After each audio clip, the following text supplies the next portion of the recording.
예, 이제 우리의 믿음을 하나님께 고백하며 예배 드리시겠습니다. 나는 전능하신 아버지 하나님, 천지의 창조주를 믿습니다. 나는 그의 유일하신 아들, 우리 주 예수 그리스도를 믿습니다. 그는 성령으로 잉태되어 동정녀 마리아에게서 나시고 본디오 빌라도에게 고난을 받아 십자가에 못 박혀 죽으시고 장사된 지 사흘 만에 죽은 자 가운데서 다시 살아나셨으며 하늘에 오르시어 전능하신 아버지 하나님 우편에 앉아 계시다가 거기로부터 살아있는 자와 죽은 자를 심판하러 오십니다. 나는 성령을 믿으며 거룩한 공교회와 성도의 교제와 죄를 용서받는 것과 몸의 부활과 영생을 믿습니다. 아멘.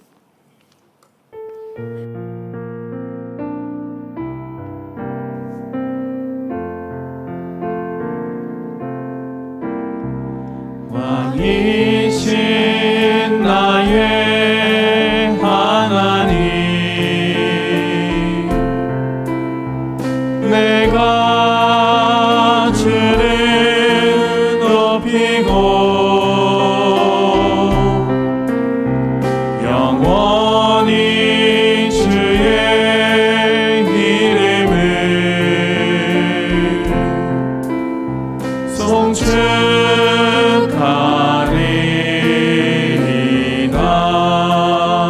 왕이신 나의 하나님, 왕이신 나의 하나님, 내가 주를 높이고 영원히 주의 이름을 송축하리이다.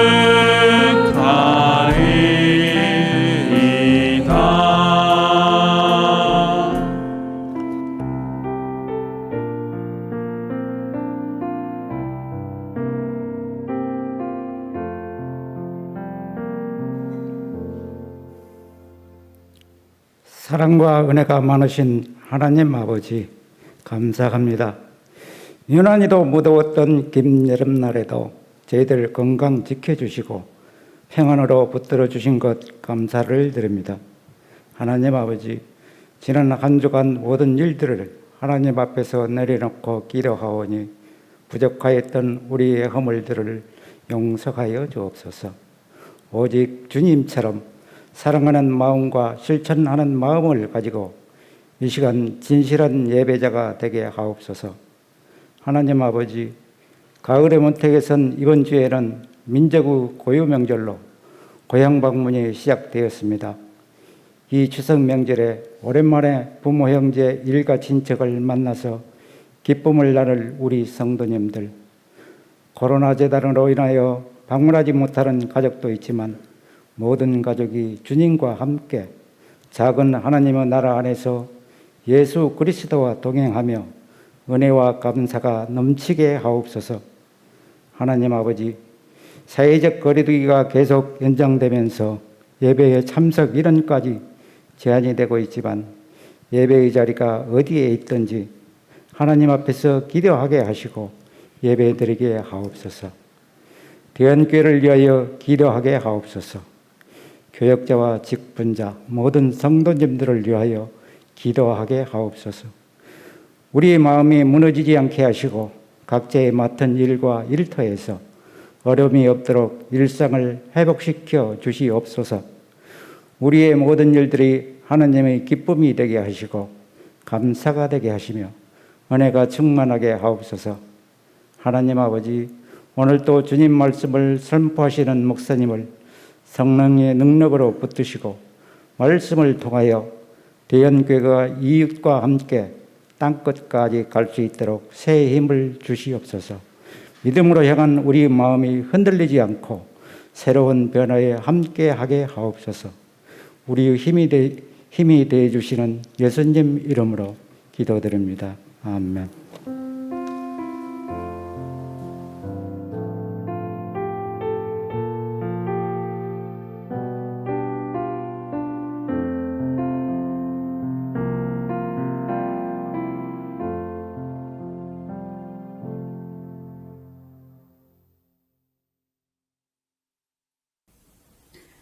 오늘 우리에게 주시는 하나님의 말씀은 에스라 3장 1절에서 7절의 말씀입니다.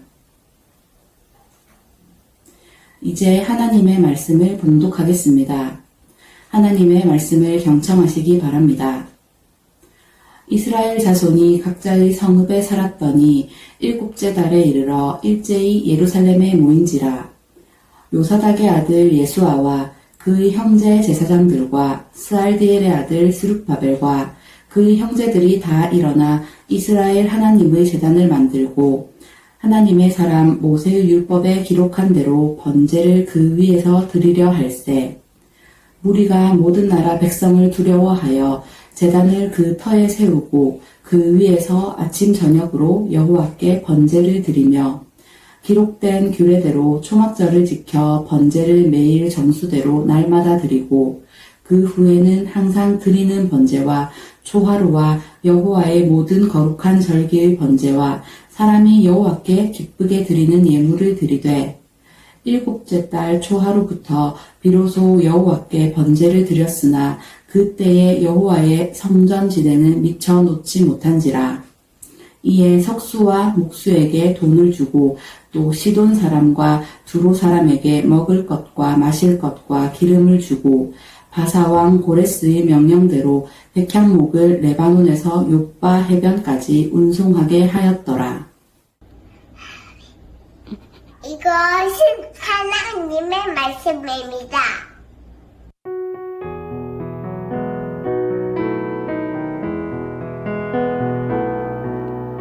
이 말씀 따라 사는 동안 지치지 않게 하시고 이 말씀 따라 사는 동안 주님 나라 이루소서. 예, 이제 갓 2살짜리가 이것은 하나님의 말씀입니다. 그러니까 가슴이 철렁 내려앉네요. 예, 하나님의 말씀입니다. 저 녀석 자체가 간증거리가 넘쳐나는데 이렇게 오늘 아주 예쁘게 말도 또박또박 잘하네요. 우리 수고한 유나 엄마 위해서 우리 큰 박수 한번 하면 좋겠습니다. 네, 감사합니다. 명절 맞아서 또 고향을 찾으시는 분들, 또 고향을 찾아가신 분들 모두에게 하나님의 은혜가 함께 하시기를 바랍니다. 오늘은 제가 먼저 시조 한 수를 좀 읊어보려고 합니다. 한번 들어보시기 바랍니다. 500년 도읍지를 필마로 돌아드니 산천은 의구하되 인걸은 간대없네. 어즈바 태평 연월이 꿈 이런가 하노라. 아멘까지 하실 건 없고 누구의 시입니까? 고려 말 유신 길제가 지은 시조이지요. 여러분 학창 시절에 외우셨을 법한 그런 시조인데요. 조선이 개국을 하면서 고려의 옛 수도 개성이 폐허더미로 변해버린 것을 아파하며 참담한 심정으로 지은 시조입니다. 시인은 500년의 영화를 누렸던 도읍지를 쓸쓸하게 말 한 필에 의지해서 돌아보니 자연은 그대로인데 산천은 의구한데 그곳에서 부귀 영화를 누리며 떵떵거리며 살았던 그 사람들 다 어디로 가고 이 도읍이 폐허로 변해버린 것을 바라보니 꿈만 같다며 인생의 무상을 한탄하고 있습니다. 아마 바벨론에서 고향 예루살렘으로 돌아온 이들의 심정도 길제의 심정과 비슷했을 것입니다. 그 옛날 화려했던 솔로몬의 성전, 솔로몬 시대는 은 정도는 돌덩이 취급했을 정도로 부함을 누렸던 그 영광의 시대는 어디로 가고 세상에 부푼 기대를 안고 돌아온 이들의 눈에는 예루살렘 성전은 무너져 있었고 예루살렘 성은 완전히 회파되어 폐허더미로 변해 있었습니다. 그런데요, 시인 길재와 이 이스라엘 백성들의 차이가 있다면, 길재는 그 폐허더미가 된 개성 땅을 보고 한탄하고 자기 고향으로 돌아갔지만, 이 이스라엘 백성들은 지금 자신들이 보고 있는 이 폐허더미를 어떻게 해야 돼요?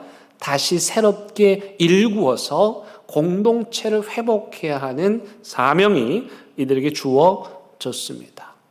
고레스가 이야기했던 것처럼 너희는 각자 집으로 돌아가서 신전을 건축하라 라고 말했던 것처럼, 이스라엘 백성들이 고향 땅으로 돌아와 해야 했던 일은 뭐냐면 성전을 다시 건축하는 일이었습니다.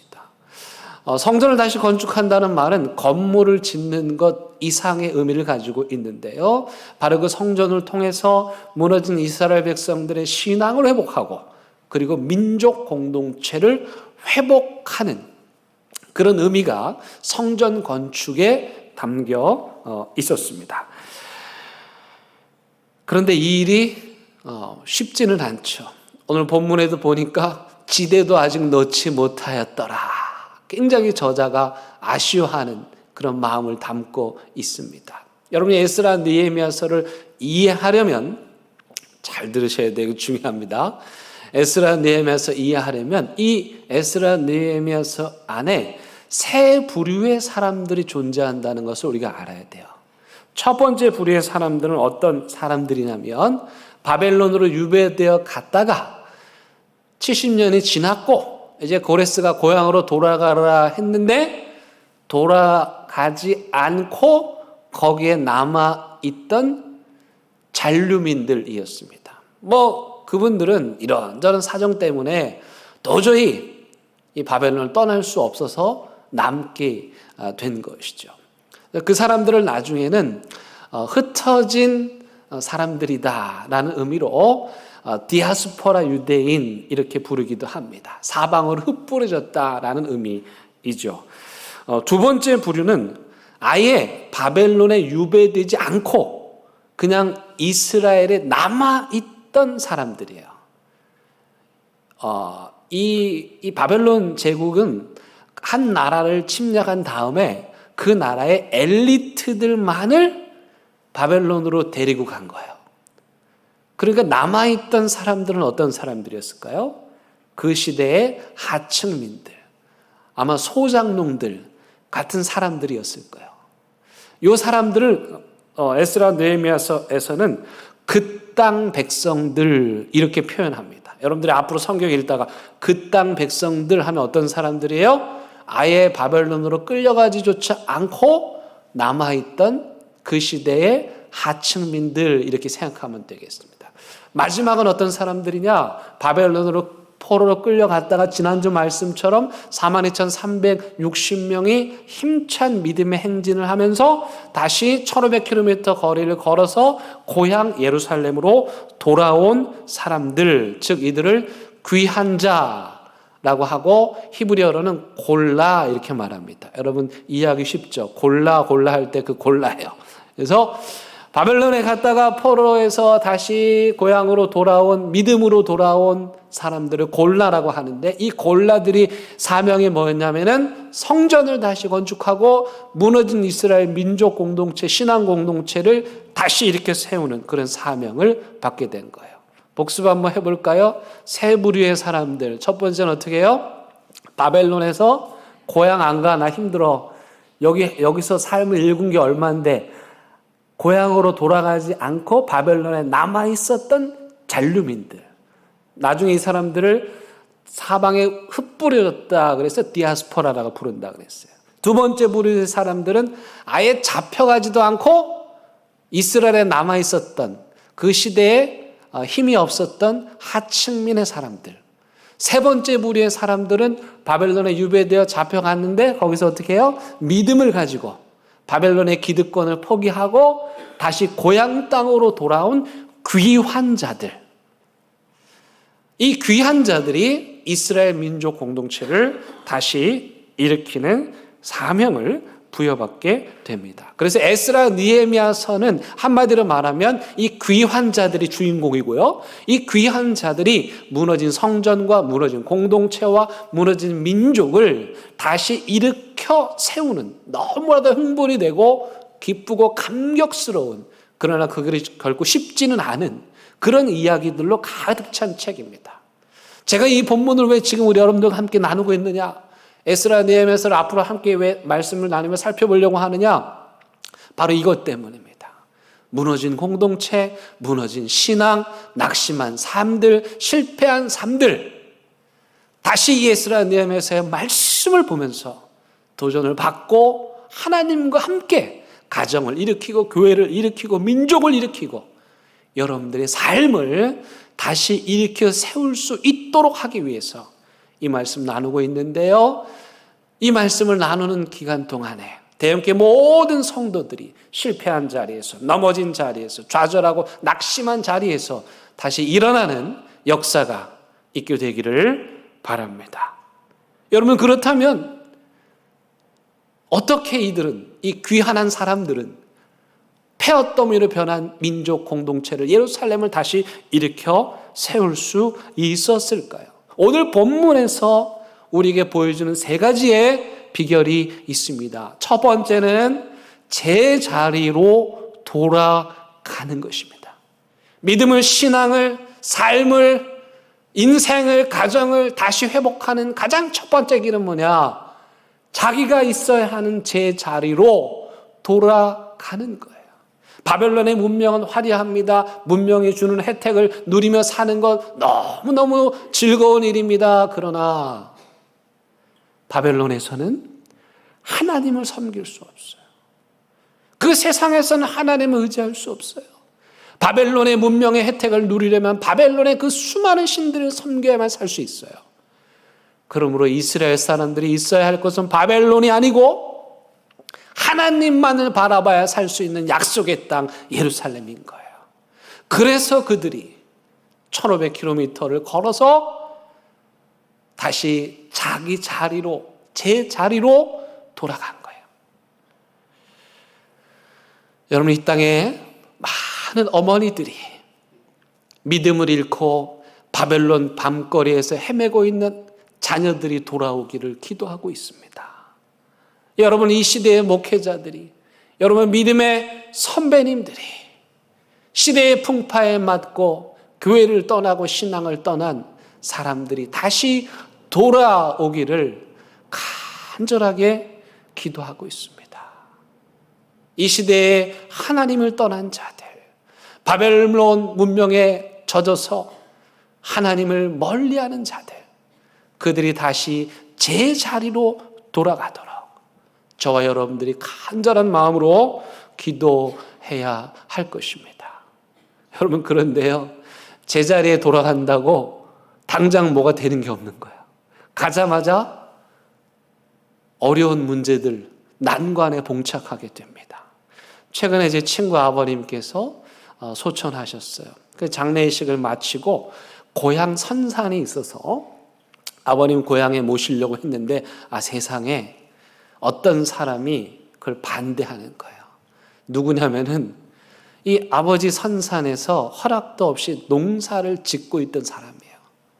근데 이 사람이 자기가 거기서 오랫동안 농사를 지었으니 그 땅이 자기 땅이라는 거예요.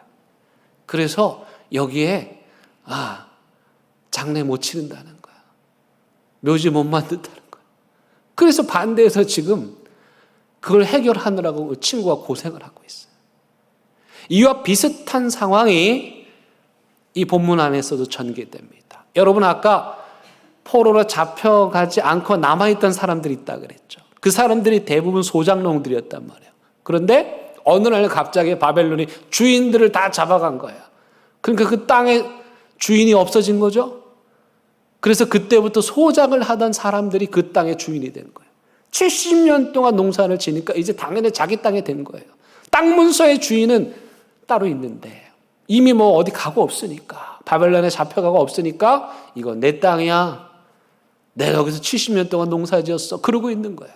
그런데 70년 만에 귀한 자들이 돌아와서 이거 내 집인데 이거 내 땅인데 하니까 이 귀한 자들과 원래 남아있던 사람들, 그 땅 백성들과 긴장관계가 형성이 되는 거예요.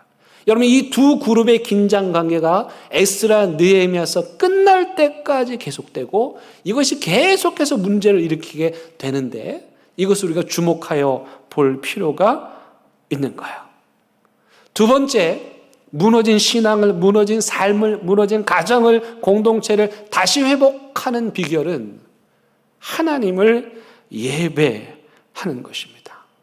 이 귀한 자들의 궁극적인 목적, 바벨론에서 예루살렘으로 돌아온 사람들의 궁극적인 목적이 무엇이었습니까? 그것은 하나님을 예배하는 것이었어요. 어떻게 할 수 있습니까? 42,360명의 그 구성을 보면 알 수 있어요. 그 42,360명 귀한 자들 중에 10%가 제사장과 레위인들이었어요. 세상의 10%가. 제사장과 레위인들 뭐 하는 사람이에요? 하나님 예배하고 제사하도록 돕는 사람들이에요. 그러니까 이들은 당연히 예배의 회복을 위해서 제사장과 레위인들이 앞장서서 고향으로 돌아왔던 것입니다. 그리고 그들이 돌아와서 각자 자기 집에 찾아가지고 살다가 7개월 만에 오늘 본문에 보니까 함께 다시 모여서 가장 먼저 한 일이 뭐냐? 하나님 예배한 거예요. 모세의 율법에 따라 번제를 드렸더라. 여러분, 구약에 많은 제사가 있는데 왜 번제를 드렸을까? 번제는 뭐냐면요, 하나님께 다 드리는 거예요. 태우는 제사인데 하나도 남김이 없이 다 태워서 드리는 거, 이게 번제예요. 예배가 무엇입니까?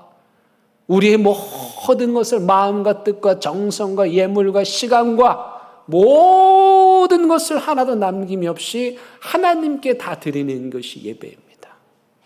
왜 그렇게 하는 것입니까? 그건 바로 하나님과 우리의 관계를 회복하기 위한 거예요.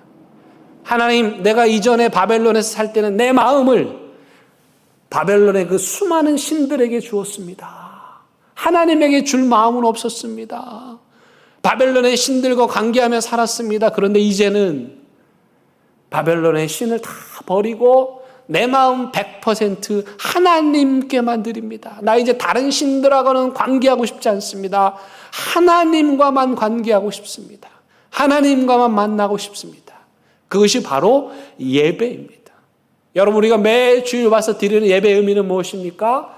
바로 이것입니다. 하나님, 내가 하나님만을 주인으로 모시고 삽니다. 하나님만을 경배합니다. 이 세상에 중요한 건 많지만 나는 거기에 내 인생을 걸지 않습니다. 오직 하나님께만 나의 소중한 것, 가장 귀한 것을 드립니다. 번제로 드립니다.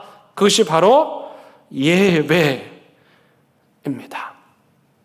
지금 우리가 코로나로 인해서 예배 드리는 게 참 어렵죠. 모이는 것도 눈치 봐야 되고 숫자도 계산해야 되고 여러 가지 면에서 어려워요. 맨 처음 코로나가 시작되고 나서 우리가 당황하면서 온라인 예배를 만들었습니다. 대면과 비대면, 그때 별의별 신학적인 논쟁이 많이 있었어요. 온라인 드리는 것이 이게 과연 예배인 것이냐? 예배를 드릴 때 찬양을 무엇을 해야 되느냐? 근데 지금은 더 이상 그런 거 얘기하지 않죠. 여러분, 물론 온라인으로 예배 드리면 불편하죠. 그러나 온라인이든 대면이든 그건 그렇게 중요한 게 아닌 거예요. 뭐가 더 중요합니까? 우리의 마음의 중심을 하나님께 드렸느냐 아니냐. 여기 나와 있어도 마음의 중심이 흐트러져 있으면 그건 예배가 아닌 거예요. 조그만 모니터에 의지해서 예배를 드려도 마음의 중심을 하나님께 드리면 그건 예배인 것이에요. 예전의 형식대로 예배를 드려야 한다고 생각한다면 지금 거의 2년째 찬양대를 우리가 서지 못하잖아요. 그럼 우리는 지금 온전한 예배를 드리고 있지 않는 것입니까? 형식이 중요한 게 아니에요. 어떤 찬양을 부르냐가 중요한 게 아니에요. 그보다 더 중요한 건 마음의 중심을 이 시간 살아계신 하나님께 온전히 드리는 것. 세상에 빼앗겼던 내 마음을 하나님께 드리는 것. 이것이 진정한 예배입니다. 여러분, 가정의 회복이 되기 원하세요? 예배 드리셔야 돼요. 이번 추석 명절에 여러분 가정 예배 꼭 드리시기 바랍니다. 예배 잘 드릴 수 있도록 저희 교회에서 예배 모범만 만들어서 준비했습니다. 여러분 카카오톡 우리 교회 방에서 또 홈페이지에서 다운받으실 수 있어요. 가족들과 함께 둘러앉아서 아니 혼자라도 하나님을 예배할 때 하나님 우리 가정은 오직 하나님만을 섬기는 믿음의 가정입니다. 찬양을 좀 못해도 괜찮아요. 주기도만 하다가 틀려도 괜찮아요. 성경을 떠듬떠듬 읽어도 괜찮아요. 형식은 중요하지 않아요. 그 마음의 중심이 우리 집은 모두가 다 전심으로 하나님을 예배합니다. 하나님만 섬깁니다. 그게 하나님이 받으시는 진정한 예배입니다. 세 번째, 이 귀한 자들은 무너진 신앙을 회복하기 위해서 그동안 잊어버리고 있었던 초막절을 지켰습니다. 초막절은 이스라엘의 절기입니다. 절기는 한마디로 이해하기 쉽게 말씀을 드리면 우리나라의 명절과도 같은 거예요. 여러분 명절이라는 게 얼마나 이게 신기한 건지 아십니까? 한국 사람으로서 평생토록 설 명절, 추석 명절 이게 지내잖아요. 그리고 외국에 가면요, 참 신기한 거예요. 그 리듬이 몸에 배어 있어요. 그래서 이맘때만 되면 미국 사람들은 전혀 아무 감정의 변화가 없는데 이맘때만 되면 한국 사람들은 괜히 마음이 심숭생숭해지고 고향의 부모님들 생각나고 그래서 한국 사람들끼리 모여서 추석 명절 음식 해 먹고 명절을 지키는 거예요. 우리가 명절을 지키는데요, 명절이 우리 몸에 배가지고 그 명절이 우리의 정체성을 만드는 거예요. 그런데 이스라엘의 절기, 이스라엘의 명절은요, 하나님과 관련이 되어 있어요. 그래서 이스라엘의 절기를 지킨다는 말은 무슨 말이냐? 하나님과 관계를 새롭게 한다. 하나님의 리듬에 맞춰서 살기 시작했다. 그런 말입니다. 예를 들면은 이스라엘 백성들이 새해가 나팔절입니다. 7월 1일인데 새해예요. 나팔절, 새해 첫날이 되면 나팔을 쫙 양각나팔을 불면서 새해가 시작됐음을 알리면서 온 백성들을 깨우는 거예요. 그리고 뭐 하냐면 대속죄를 지킵니다. 새해가 시작되고 가장 먼저 하나님 앞에 죄를 회개하는 거예요. 근데 민족의 죄를 회개하는 거예요. 아사셀 염소를 선택해가지고 그 염소에다가 민족의 죄를 전가시키고 그를 광야로 보내서 희생 제물로 바침으로써 민족의 죄를 하나님 앞에 회개하는 것으로 새해를 시작하는 거예요. 초막절은 어떤 것입니까? 광야에서 이스라엘 백성들이 고난의 길을 갈 때 하나님이 그들을 도와주셨음을 기억하며 지키는 절기예요. 그래서 요즘도 철저한 유대인들은요, 이 초막절이 되면 멀쩡한 집 놔두고 집 마당에 텐트 치고 아이들과 함께 자는 거예요. 아빠 왜 저 좋은 집 놔두고 여기서 자야 돼? 우리 초막절인데, 초막절은 뭐냐면 하나님께서 우리 조상들이 광야길을 갈 때 굶기지 않으시고 옷이 헤어지지 않게 하시고 쓰러지지 않게 하시고 우리를 도와주셨다. 그 하나님이 우리 하나님이다. 우리 민족을 사랑하신 하나님이 우리 하나님인데 그 하나님이 너희들을 사랑하신다. 이스라엘의 모든 절기는 다 하나님과 관련이 되어 있어요. 그래서 절기를 지킨다는 말은 무슨 말이냐? 하나님과 관계하기 시작했다. 하나님의 리듬에 맞춰서 이제는 살기 시작했다. 그런 말입니다. 여러분, 이 예루살렘으로 돌아온 이 귀한 자들이 바벨론에서 어떤 리듬에 맞춰 살았습니까? 바벨론의 리듬에 맞춰 살았습니다. 바벨론의 리듬은 어떤 리듬입니까? 바벨론의 신을 섬겨야 하는 약육강식의 논리, 끊임없이 경쟁하는 강자만이 살아남는, 그래서 밀어내야 하는, 짓밟아야 하는 그런 삶의 리듬에 따라 산 거예요. 그래서 그 바벨론의 삶의 리듬을 따라 살면요, 병에 걸립니다. 심장 박동이 요동을 칩니다. 평안을 모릅니다. 그 리듬에 맞춰 살다 보면 자기 자신도 잃어버리게 되는 거예요. 그런데 예루살렘으로 돌아온 사람들이 하나님의 절기를 지켰습니다. 무슨 말입니까? 이제부터는 하나님의 리듬에 맞추어 살기 시작했다는 것입니다. 나팔절에, 또 초막절에, 유월절에 하나님의 은혜의 리듬에 맞춰서 새로운 삶을 살게 되니 어떤 변화가 일어납니까? 바벨론 문명에서는 빼앗고 움켜쥐고 비겁하게 하고 다리 걸고 밀쳐내던 삶이 하나님의 질서의 리듬에 들어오니 용서합니다, 이해합니다, 나누어 줍니다, 양보합니다, 포기합니다, 붙잡아 줍니다, 일으켜 줍니다. 이것이 하나님의 리듬에 맞추어 사는 삶의 질서예요. 그렇게 살다 보면 어떤 일이 일어날까요? 바벨론 문명의 리듬에 맞춰 살 때는 느끼지 못했던 마음의 평화와 기쁨 누리게 되는 거예요. 그리고 잃어버렸던 자기 자신을 찾게 되는 겁니다.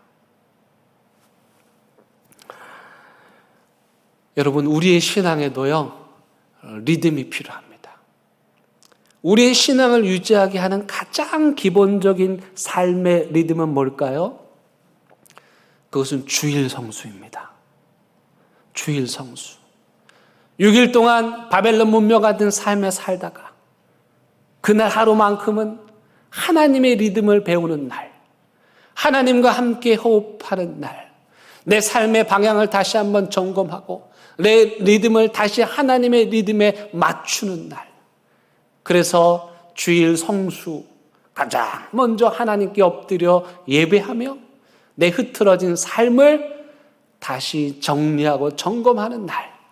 그래서 하나님의 리듬으로 이 땅을 살아가는 것. 이게 주일 성수의 의미입니다.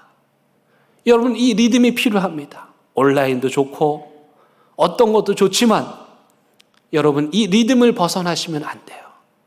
주일 성수라는 리듬을 잘 지키면서 살아갈 때 그것이 우리의 신앙을 형성하게 만들어 주는 것입니다.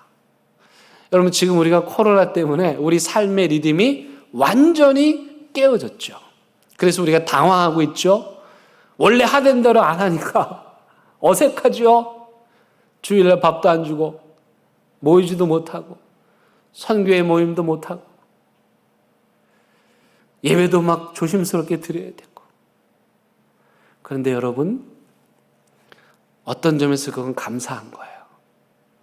왜냐하면 우리가 그동안요, 바벨론의 리듬에 익숙해 있었어요.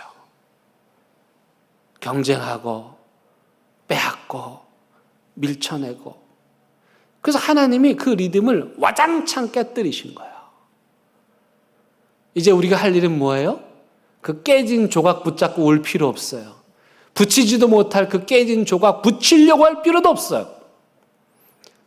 뭘 배우면 되냐면 하나님과 함께 새로운 리듬을 배우는 거예요. 하나님의 리듬에 맞추어서 우리가 새로운 인생을 살아가는 것입니다. 사랑하는 대형교회 성도 여러분, 여러분들의 삶이 지금 어떠하든지 여러분들의 제자리, 여러분들이 있어야 하는 그 믿음의 자리로 돌아가셔서 하나님을 예배하고 하나님의 리듬에 맞추어 살아감으로써 여러분들의 삶이, 가정이, 또 우리 교회가 새롭게 회복되는 은혜를 체험하시기를 주님의 이름으로 간절히 부탁을 드립니다. 이제 말씀 생각하며 함께 찬양하십니다.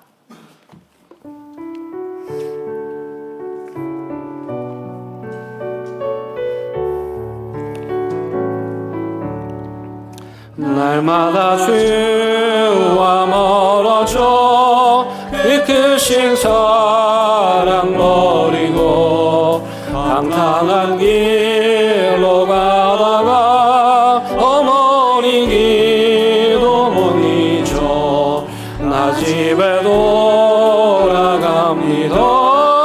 어머니 기도 못 잊어 새 사람 되어 살려고 나 집에 돌아갑니다. 메마른 듯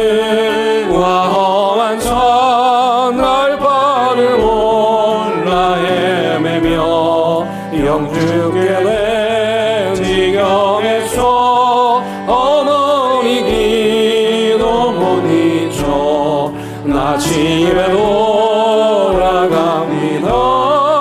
어머니 기도 못 잊어 새 사람 되어 살려고 나 집에 돌아갑니다. 내 죄를 담당하신 주 새 소망 비춰주시니 내 기쁜 영성 다하여 주 이름 찬송하겠네. 나 집에 돌아갑니다.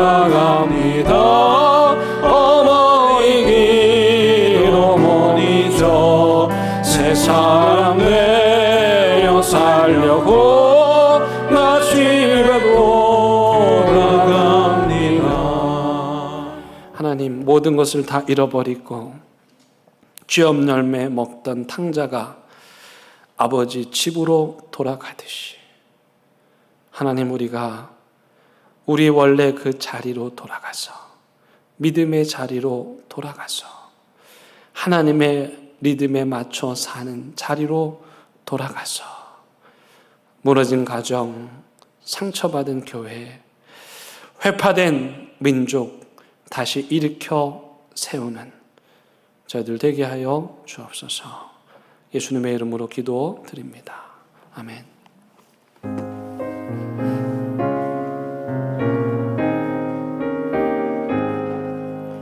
진리와 생명 되신 주 이 몸을 바치옵니다.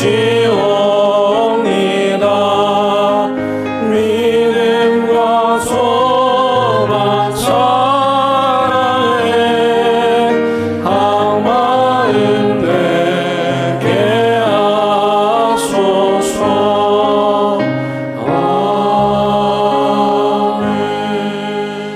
하나님, 이 시간 우리의 마음의 전부를 담아 예물을 드립니다.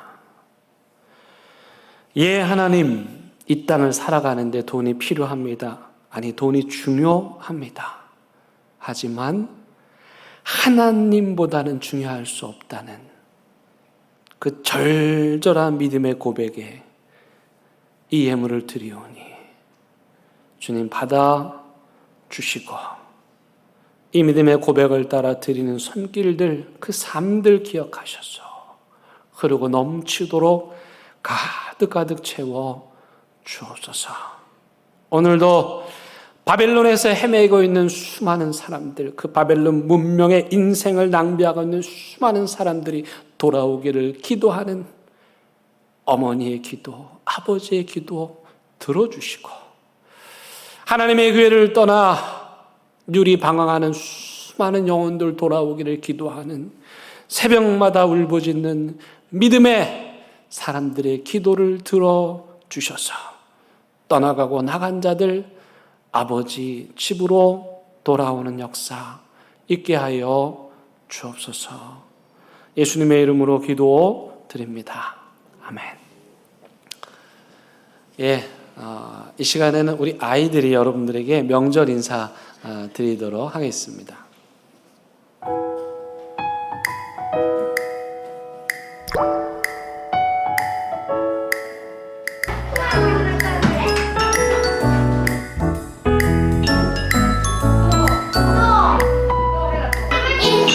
그리스도 참 하나님 나라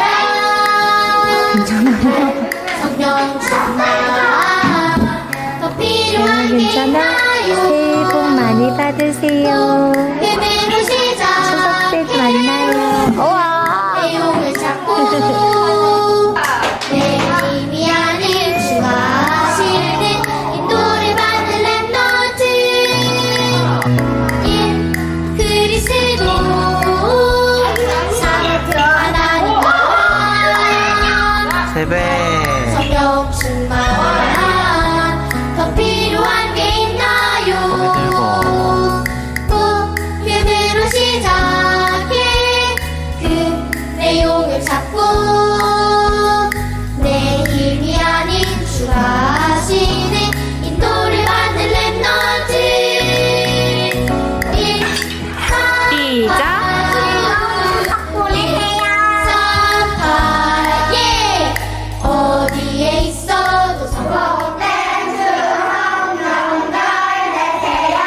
예쁜 한복 입고 여러분들에게 인사한 우리 아이들한테 우리 감사 박수 한번 하고요.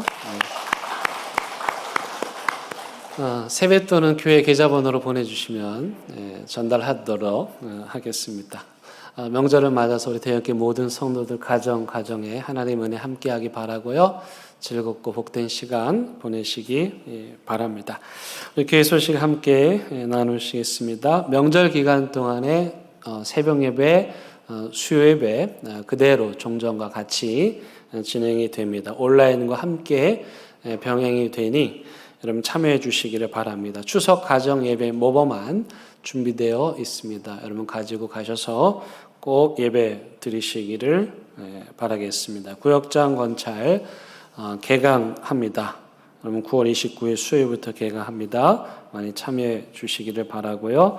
우리 다은이 고3 다은이가 인제대 콩쿠르 나가서 플룻 부분에서 1등 했습니다. 또 우리 이용자 성도님 성경 1등 하셨습니다. 축하드립니다. 큰 박수로 주시기 바랍니다. 이제 다 함께 일어나셔서 우리 결단의 찬양 부르시겠습니다.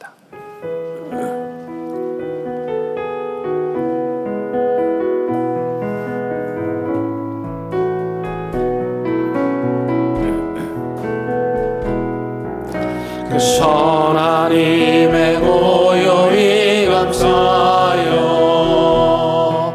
그 놀라운 평화를 누리며 나 그대들과 함께 걸어가네 나 그대들과 희망을 여네 지나간 아픔과 고통의 날이 무겁게 내 영혼 짓눌러도 오 주여 우리 외면치 마시고 약속된 구원을 이루소서 그 선한 힘이 우리 감싸시니 믿음으로 일어난 일기 내 안에 주 언제나 우리와 함께 계셔 하루 또 하루가 늘 새로 우리 주님 예수 그리스도의 은혜와 하나님의 크신 사랑과 성령님의 인도하심이 바벨론의 삶의 리듬에서 벗어나서 하나님의 생명의 리듬에 맞춰 새로운 삶을 살기로 다짐하고 또 다짐하는 사랑하는 대형교회 모든 성도들 위해 지금 온라인 예배 드리고 있는 각 가정들 또 이들의 사업장과 일터 위에 코로나 재난의 현장에서 분투하신 우리 의료진과 공무원분들 또 이 분단 조국 위에 이제부터 영원토록 함께 하시기를 간절히 축원하옵나이다. 아멘.